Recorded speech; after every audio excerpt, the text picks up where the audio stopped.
Yo guys, nandito na ulit ako sa kailaliman ng dagat para maghanap ng pangulam. Pasensya na kayo guys, medyo malabang tubig at saka hindi pa leopards ang flashlight ko. Kaya madilim ang paligid. Ito guys, tunong. Oh, muntik nang hindi tamaan. Buti na lang sa hasang tinamaan.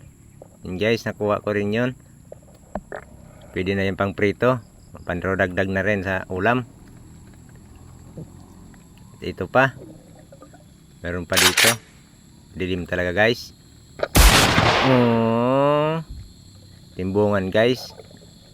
Nauyong guys. Kaya di na nakagalaw. Dilim talaga guys ang paligid. Pag nakabili na ako, maliliwanag na rin yan. Tunong ulit guys. Tinamaan guys na may uyungan guys. Kaya tumataririk ng taririk. Oh, ayaw magpahawak guys. Buhay pa. Hindi nalagar to guys yung tama.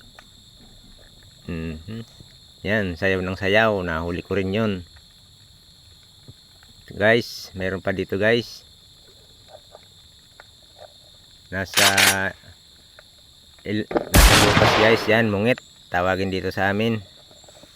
Yung itim.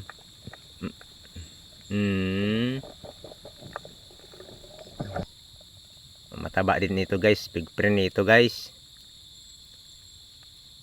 Ito pa guys, timbungan ulit guys. Yan.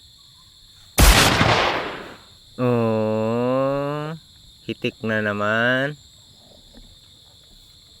Sarap ng prito nun guys, pag prinito nyo yun. Kahit maliit, ayos na yun, pang ulam. Yan guys, oh. Tinuhog ko na. Oh, kabali pa sa tuhog. Kasali pa yun sa tuhog guys. Nakadalawa na ako guys. Hindi ko pa yun kasi magkakalapit sila.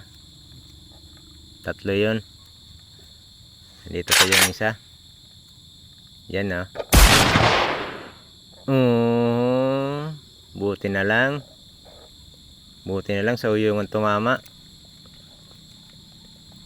Kuha ko rin yan. Ito pa guys, roskita guys. Yung bilugin. Nasa gilid ng bato. Oo. Ayos. Ayos na din yan guys, pang prito. Pandrodagdag na pang prito. Na uyong din. Hitik din. Ito pa. Meron pa dito guys. Yung parang surahan. Kala ko nga surahan. Ano pala yan? Yung mungit na may kulay. Kala ko surahan. Taba din ito guys. Pag prenito. Yan. Sarap din na isda yan. Kaso medyo maliit pa. Malaki pa yung mungit na nakuha ko kanina. Yan, hanap ulit tayo. Ito. Yung kataway. Nagtatago sa kulapo. Yan guys. Hanggang dito na lang guys ang aking video guys. Maraming salamat sa inyong panonood. Sana ay